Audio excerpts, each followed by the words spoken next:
नमस्कार विद्यार्थी मित्रांनो आपलं सर्वांचं या ठिकाणी स्वागत आहे। आपण बघतोय PSI STI SO पूर्व परीक्षा टेस्ट सिरीज।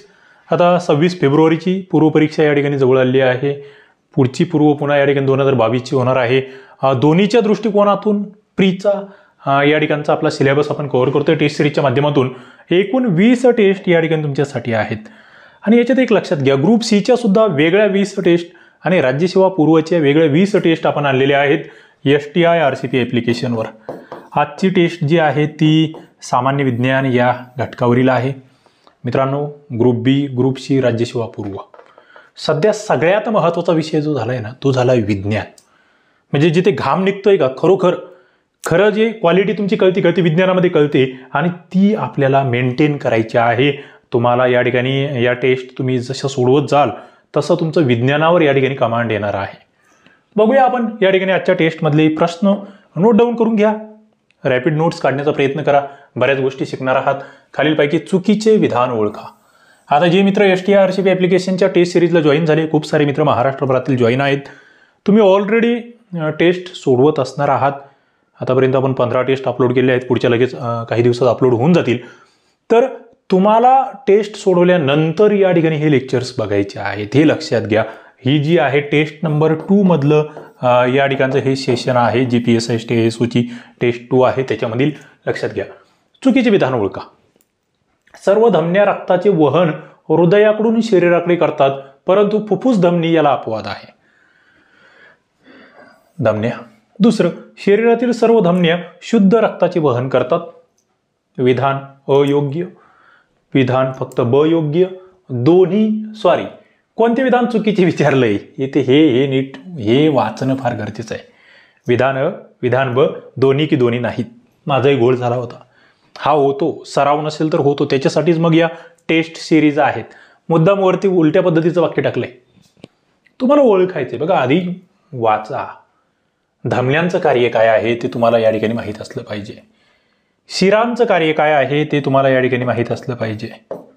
ओके, इंटरेस्टिंग आहे आणि महत्त्वाचा आहे। 61 नंबरचा हा प्रश्न या ठिकाणी मित्रांनो, इथे जर तुम्ही बघितलं, इंटरेस्टिंग असा हा प्रश्न आहे। याच्यात तुमच्या लक्षात येईल की नेमकं कशाचं कार्य काय आहे। चुकीचं विधान या ठिकाणी तुम्हाला विचारलेलं आहे। आपण ॲनालिसिस बघूया, नंतर तुम्हाला या ठिकाणी उत्तरापर्यंत मी आणतो। बघा, पहिला मुद्दा, विधान अ चुकीचं आहे। बघा, विधान अ चुकीचं आहे म्हणजे 1 नंबरचं उत्तर या ठिकाणी आपल्याला दिसते का? फुफ्फुस धमनी ही वहनाला अपवाद नाहीये, ती तिच्यात असलेल्या रक्ताच्या प्रकाराला किंवा प्रवाहाला त्या ठिकाणी अपवाद असते। जसे की सर्व धमन्यांमध्ये शुद्ध रक्त असतं आणि दुसरं फुफ्फुस धमनीमध्ये अशुद्ध रक्त असतं असं या ठिकाणी म्हटलेलं आहे। बघा, फुफ्फुस धमनीमध्ये अशुद्ध रक्त या ठिकाणी आहे। शरीरातील सर्व धमन्या शुद्ध रक्ताचं वहन करतायत, हे विधान बरोबर होतं। मात्र इथे जे पहिलं विधान आहे आपण ते तुमचं चुकीचं येतं आहे, म्हणजे उत्तर या ठिकाणी 1 हे पाहिजे होतं। पुढच्या मुद्द्याकडे आपण जातोय। पुढचा प्रश्न तुमच्या समोर या ठिकाणी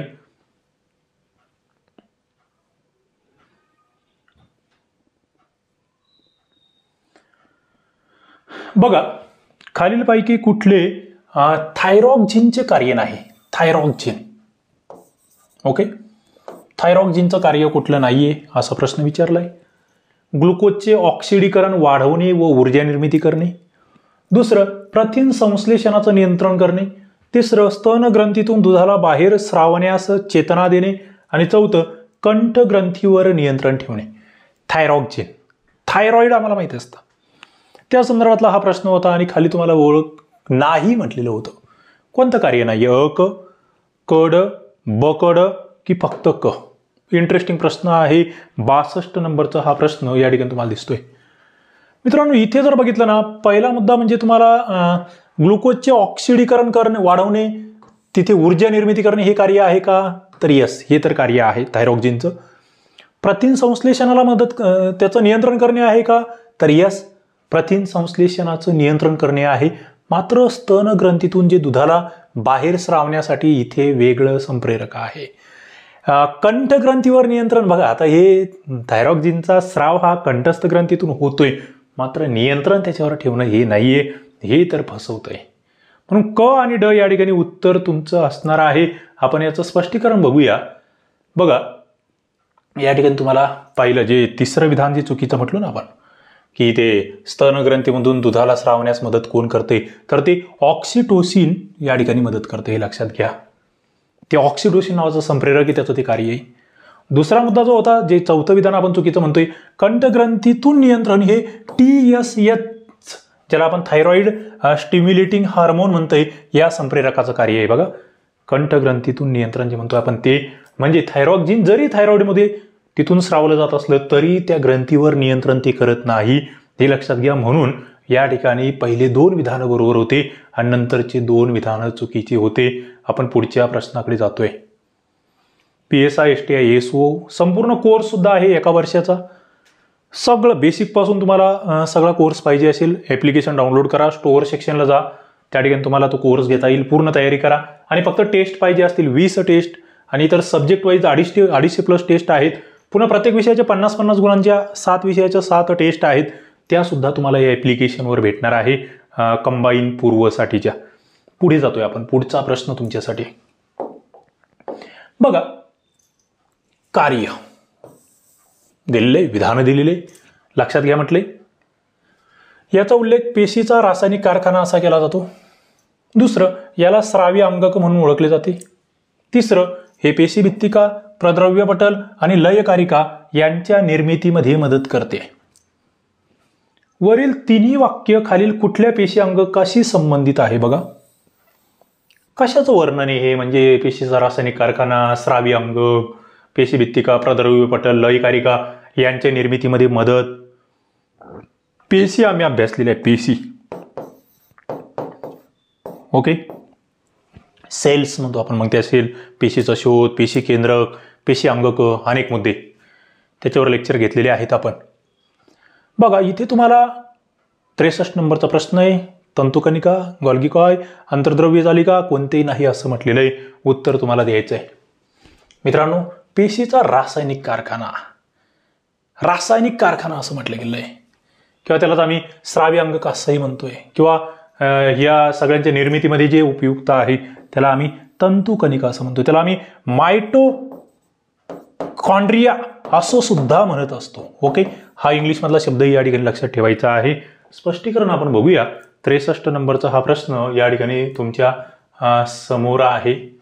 इंटरेस्टिंग असा हा प्रश्न होता. पुढे जातोय आपण. पुढचा प्रश्न तुमच्या समोरचा आहे 64 नंबरचा. बघा, थोडासा वेगळा आहे, हटके प्रश्न आहे. जोड्याला विचारला तुम्हाला स्नायू जे आहे ना, स्नायूच्या वैशिष्ट्यांवर प्रश्न विचारला गेला होता. इथे तुम्हाला दिलं होतं ग्लुटियस मॅक्झिमस, त्याच्यानंतर सायटोरियस, त्याच्यानंतर मॅसेटर, त्याच्यानंतर स्टॅपेडियल, आणि मग म्हटलं होतं की सर्वात मजबूत स्नायू कोणता आहे, सर्वात लांब स्नायू कोणता आहे, सर्वात मोठा स्नायू कोणता आहे, सर्वात आखूड स्नायू कोणता आहे, आणि खाली तुम्हाला मग पर्याय दिलेले होते. या ठिकाणी पर्याय उत्तर दिलेले होते. मित्रांनो, इथे जर तुम्ही बघितलं, तुमच्या समोर हे गट आहेत, तुम्हाला काय खाली ऑप्शनही दिसत आहेत. बघा, तुम्हाला योग्य काय वाटतंय खाली दिले आहे, तुम्हाला जोड्या जुळवून दिले आहेत. आता याच्यात जर तुम्ही बघितलं ना, बघा इथे तुमच्या लक्षात येईल की सर्वात मोठा स्नायू कोणता आहे, तर तो ग्लुटियस मॅक्झिमस हा सर्वात मोठा स्नायू आहे, हे लक्षात ठेवा. दुसरं जे सार्टोरियस म्हणून जो स्नायू आहे ना, तो सर्वात लांब स्नायू आहे.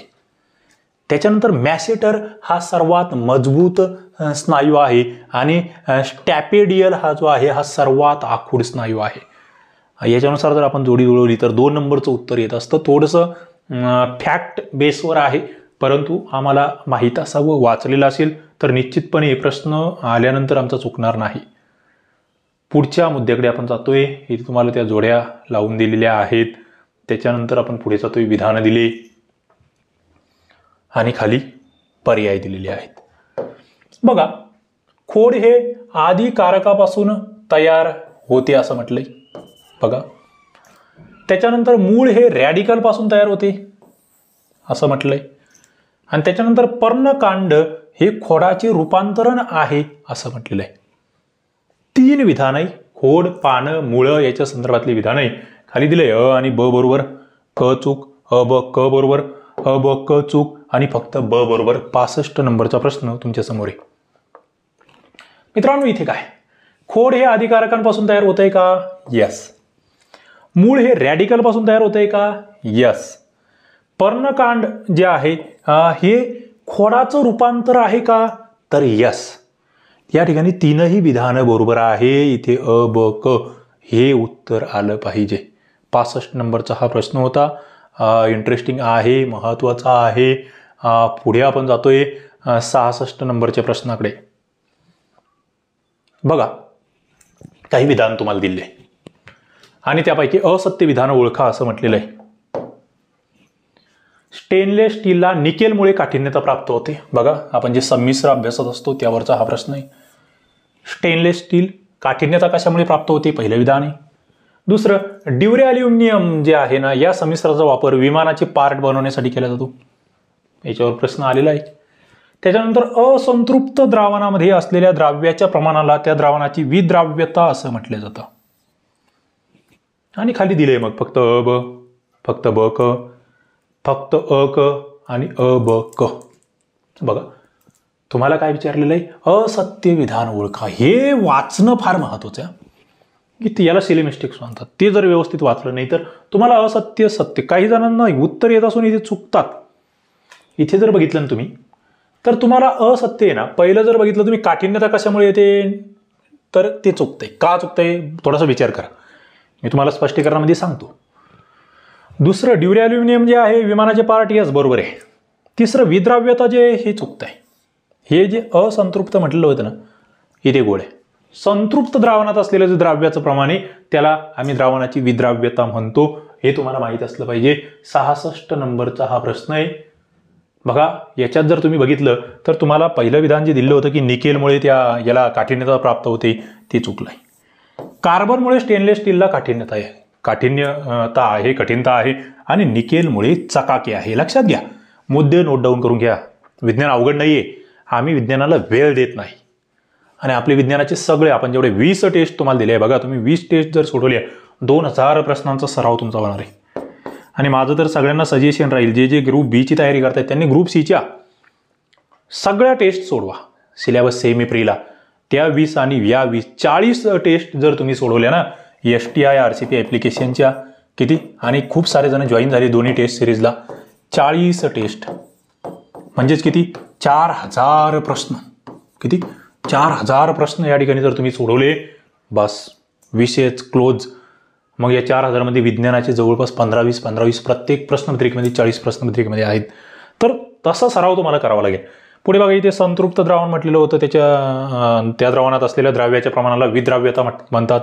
त्याच्यानंतर संतृप्त द्रावण म्हणजे ज्या द्रावणामध्ये आणखी जास्त द्राव्य विरघळू शकत नाही. काय?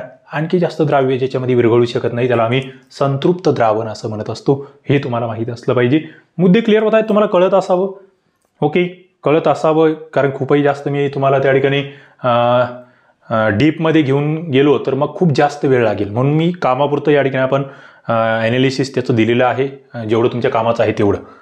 पुढे जातोय आपण. खालील विधानांपैकी असत्य नसलेलं विधान ओळखा. हे याचा अर्थ नीट समजून घ्या. असत्य नसलेलं म्हणजे चूक नसलेलं म्हणजे बरोबर. आधी याचा अर्थ तुम्हाला कळायला पाहिजे की बाबा असत्य नसलेलं म्हणजे बरोबर. बरोबर, हे आधी कळू द्या. न्यूलँडच्या काळामध्ये 63 मूलद्रव्यांचा शोध लागला होता.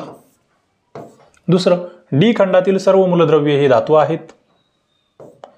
त्याच्यानंतर हेनरी मोसले या शास्त्रज्ञांनी आवर्त सारणीची मांडणी अनुक्रमांकानुसार केली. काय म्हटलं तुम्हाला? असत्य नसलेले म्हणजे बरोबर विधान ओळखा. खाली अ ब, ब क, अ क आणि अ ब क. 67 नंबरचा हा प्रश्न आहे. मित्रांनो, इथे जर तुम्ही बघितलं तर तुम्हाला न्यूलँडच्या काळामध्ये किती मूलद्रव्यांचा शोध लागला होता हे तुम्हाला लगेच कळालं असेल की काहीतरी चुकते. इधर गडबड आहे. काय गडबड आहे? थोडंसं विचार करा. मी तर सांगणारच आहे, पण थोडंसं विचार करायला शिका की बाबा काहीतरी घोळ आहे. दुसरं, डी खंडातील मूलद्रव्ये धातू आहेत. यस. हेनरी मोसलेने त्या ठिकाणी मांडणी अनुक्रमांकानुसार केली. यस. ब आणि क बरोबर आहे. 2 नंबरचं बरोबर आहे. मग पहिलं का चुकतंय? 67 नंबरचा प्रश्न आहे. बघूया आम्ही नेमकं काय म्हणतोय याचं विश्लेषण. तुम्हाला PDF दिल्या. विश्लेषणाच्या PDF आपल्या ॲप्लिकेशनला म्हणजे तुम्हाला वेगळं आहे, स्वतंत्र आहे. टेस्ट 20 टेस्ट आणि त्याचे 20 सोल्युशन PDF वेगळ्या आहेत. आधी टेस्ट सोडवायची, वेळ लावायचा आणि नंतर मग या PDF मधून माझं काय चुकलंय, का चुकलंय ते अभ्यासायचं. त्या पद्धतीने तुम्हाला जावं लागेल तर फायदा होणार आहे. बघा, न्यूझीलंडच्या काळामध्ये 56 मूलद्रव्यांचा शोध लागला होता. ते 63 मूलद्रव्य ना ते मेंडलीवच्या काळामध्ये.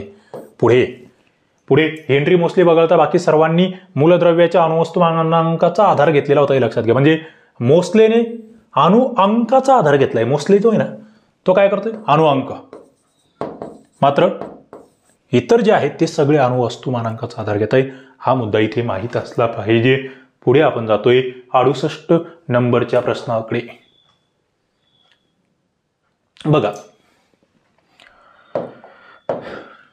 तुम्हाला विधानं दिले आणि अचूक विधान ओळखा म्हटलंय. अचूक म्हणजे ते चूक नसलेलं, बरोबर. कृत्रिम फळांचे फ्लेवर बनवण्यासाठी इस्टर वापरतात. कृत्रिम फळं त्याचा फ्लेवर बनवायचा इस्टर वापरतात का? दुसरं, इथरचा वापर बधिरीकरणासाठी केला जातो. बधिरीकरण. तिसरं, दवाखान्यामध्ये वापरले जाणारे स्पिरिट हे इथिल अल्कोहोल याच्यापासून तयार होते. तुम्हाला विचारलं अचूक ओळखा. अ ब ब क अ क आणि अ ब क. 68 नंबरचा प्रश्न आहे. मित्रांनो, इथे जर बघितलं, पहिलं कृत्रिम फळं त्याचं फ्लेवर बनवायचं आहे, इस्टर वापरतायत का? यस, बरोबर आहे. दुसरं, इथरमधून बधीर केला जात आहे का एखाद्याला, त्या ठिकाणी भूल दिले जाते का? यस, बरोबर आहे. तिसरं जे आहे मात्र हे जे स्पिरिट असतं ना दवाखान्यामध्ये जे वापरलं जाते का ते इथिल नाही आहे. इथे मिथिल अल्कोहोल हा शब्द, मिथिल पाहिजे होतं, मिथिल अल्कोहोल हा शब्द इथे महत्वाचा आहे. त्याच्यापासून ते स्पिरिट बनवल्या जात आहे हे लक्षात ठेवा. पुढे आपण जातोय. 69 नंबरचा प्रश्न तुमच्या समोर आहे. काय म्हटलंय? खालील विधानांपैकी बरोबर विधानं ओळखा. लोखंडावर क्षपणामुळे गंज चढतोय. दुसरं, Fe2O3 H2O हे गंजाचे सूत्र आहे. तिसरं, तेलाचा खवटपणा हा ऑक्सिडीकरणामुळे होतो. 3 विधानं तुम्हाला ओळखायला सांगितले, बरोबर. काय दिले मग पर्यायी उत्तर? अ ब ब क अ क आणि अ ब क. 69 नंबरचा हा प्रश्न आहे. मित्रांनो, इथे जर बघितलं ना, हे जे क्षपण होतंय का त्याच्यामुळे गंज चढतोय का? इथे काहीतरी चुकतंय. काय चुकतंय? लगेच तुमच्या डोक्यात ट्यूब पेटली पाहिजे. गंज चिडून चालणार नाही आम्हाला. पुढे गंजाचे सूत्र काय मग? Fe2O3 आणि H2. यस, हे बरोबर आहे. तेलाचा खवटपणा हा ऑक्सिडीकरणामुळे होतोय का? यस, हेही बरोबर आहे. म्हणजे इथे ब आणि क बरोबर आहे. ब आणि क बरोबर आहे. पहिला जे आहे लोखंडावर गंज कशामुळे चढतोय हा तुमच्या समोरचा प्रश्न आहे आणि तो ऑक्सिडीकरणामुळे. अभिक्रिया होते ऑक्सिजनशी, त्याच्यामुळे तो गंज चढतोय हे आम्हाला माहित असलं पाहिजे. पुढचा प्रश्न बघा, 70 नंबरचा हा प्रश्न आहे. या ठिकाणी तुम्हाला काय विचारलंय? आयक्लर या शास्त्रज्ञाचं मत आहे 1813. त्याच्या मताप्रमाणे ब्रायोफायटा विभाग हा कुठल्या भागामध्ये आहे? बघा, ब्रायोफायटा. क्लास हिपेटिसी आणि मसाय. दुसरं क्लास हिपेटिसी आणि अँथोशिरोट्स. त्याच्यानंतर फक्त क्लास हिपेटिसी आणि चौथं क्लास अँथिसिरोटी आणि मसाय. इंटरेस्टिंग प्रश्न आहे, महत्वाचा आहे. प्राण्याचं वर्गीकरण त्या संदर्भातला हा प्रश्न आहे.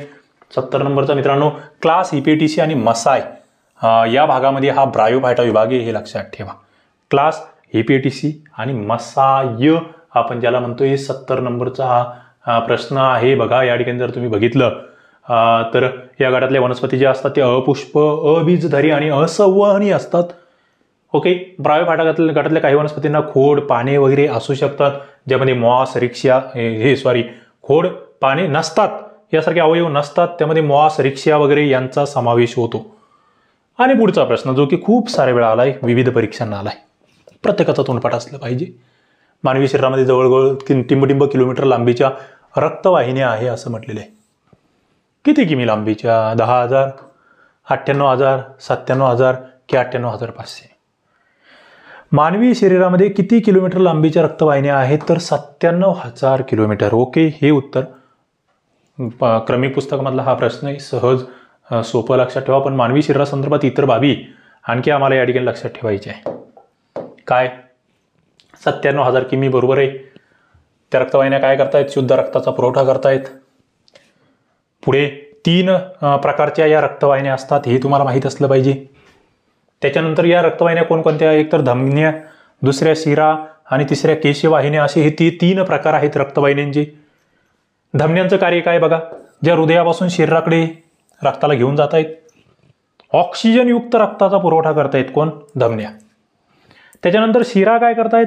या शरीराच्या भागाकडून हृदयाकडे त्या ठिकाणी वापरलेलं जे रक्त आहे का ते अशुद्ध रक्त ते आणतायत. शिरा बघा अशुद्ध रक्त, धमन्या शुद्ध रक्त. शुद्ध कुठून जाणार? हृदयाकडून शरीराकडे जाणार. अशुद्ध शरीराकडून हृदयाकडे येणार. आणि त्याच्यानंतर केशवाहिन्या काय करतायत? धमन्या आणि शिरा यांना जोडण्याचं काम केशवाहिन्या करतायत. यांच्यामार्फत रक्ताचा पेशीशी संबंध त्या ठिकाणी येतोय ते तुम्हाला माहीत असलं पाहिजे. पुढचा प्रश्न या ठिकाणी आहे 72 नंबरचा. गतिविषयक पहिले समीकरण जे वेग आणि काळ यांचा संबंध दर्शवतं असं म्हटलेलं होतं. दुसरं गतिविषयक तिसरं समीकरण जे आहे ते स्थिती आणि वेग यांचा संबंध दर्शवतं असं म्हटलेलं होतं. आणि खाली विधान दिले होते मग योग्य अ ब दोन्ही की दोन्ही नाही. 72 नंबरचा हा प्रश्न आहे. बघा इथे जर बघितलं पहिलं समीकरण वेग आणि काळाचा संबंध, यस बरोबर. तिसरं समीकरण स्थिती आणि वेगाचा संबंध, यस बरोबर. दुसरं समीकरण कशा संदर्भात आहे? गतिविषयक 3 समीकरण आम्हाला माहित असले पाहिजे. त्याचे सूत्र वगैरे बऱ्याचशा बाबी त्या ठिकाणी आपण सातत्याने विज्ञानाच्या क्रमिक पुस्तकात करत असतो. पहिलं समीकरण v बरोबर u अधिक at. दुसरं समीकरण दिलं या ठिकाणी s बरोबर ut अधिक 1/2 at चा वर्ग. ओके. दुसरं समीकरण आपण बघतोय जे की स्थिती आणि काळाचा संबंध दर्शवत आहे ते आपल्याला माहित असलं पाहिजे. पुढचा प्रश्न या ठिकाणी तुमच्या समोर आहे बघा. तोरणा संदर्भातला हा प्रश्न आहे. काय म्हटलंय? गुरुत्व त्वरण जी हे पृथ्वीचे केंद्र व वस्तू यांच्या अंतराच्या वर्गाला व्यस्तानुपाती असते. गुरुत्व त्वरणा संदर्भातलं पहिलं विधान आहे. वर्गाला व्यस्तानुपाती म्हटलंय पृथ्वीचे केंद्र आणि वस्तू यांच्या अंतराच्या. दुसरं जसजसं पृथ्वीच्या केंद्रकाकडे जावं तसतसं वस्तूचं वजन वाढत जातं. बघा केंद्राकडे जाताना वस्तूचं वजन वाढत जातं. आणि खाली मग म्हटलंय दोन्ही विधानाबरोबर. पहिलं विधान दुसऱ्या विधानाचं योग्य स्पष्टीकरण. दुसरं म्हटलंय दोन्ही विधानाबरोबर दुसरं विधान पहिल्या विधानाचं स्पष्टीकरण. तिसरं म्हटलंय पहिले विधान चूक दुसरे बरोबर. चौथं म्हटलंय पहिले बरोबर दुसरे चूक. उत्तर काय येणार आहे? 73 नंबरचा हा प्रश्न आहे. मित्रांनो इथे जर तुम्ही बघितलं ना तुमच्या लक्षात येईल की अरे पहिलं म्हटलंय गुरुत्व त्वरण जी हे पृथ्वीचे केंद्र आणि वस्तुमान म्हणून जी वस्तू आहे तिचं पृथ्वीचा केंद्र भाग आणि जी काही वस्तू आहे त्याच्या वर्गाचं व्यस्तानुपाती एवढं ते त्वरण असणार आहे. यस बरोबर आहे. दुसरं पृथ्वीच्या केंद्राकडे जावं तसं वस्तूचं वजन वाढत जातं का असं म्हटलंय हे विधान मात्र या ठिकाणी चुकतंय. 73चं उत्तर शेवटचं येतं. पहिलं विधान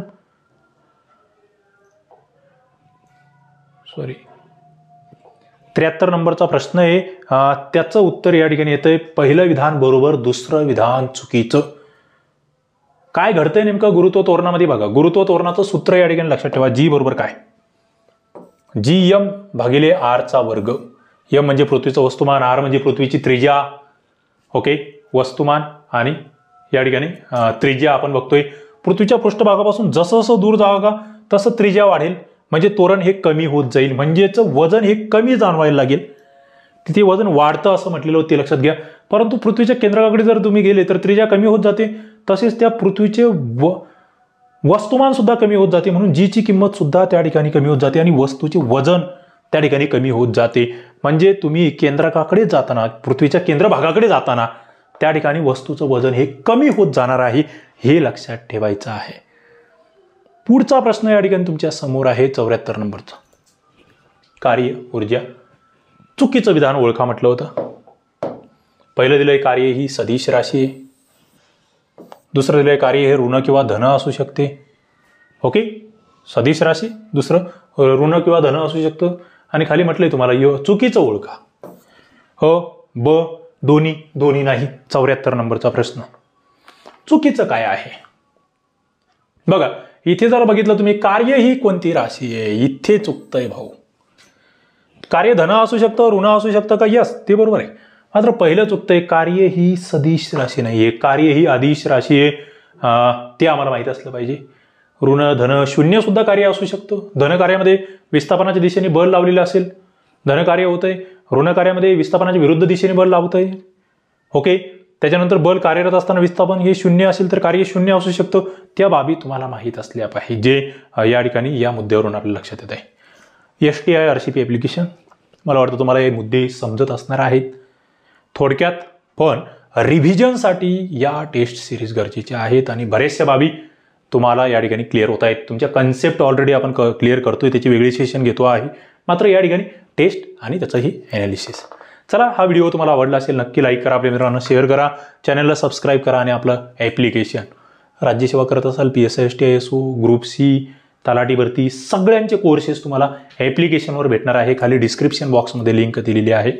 आपलं टेलिग्राम चॅनलसुद्धा आहे MPSC स्पर्धा विश्व, ते जॉईन करा, तिथे तुम्हाला अपडेट्स भेटत राहतील. थांबूया, धन्यवाद.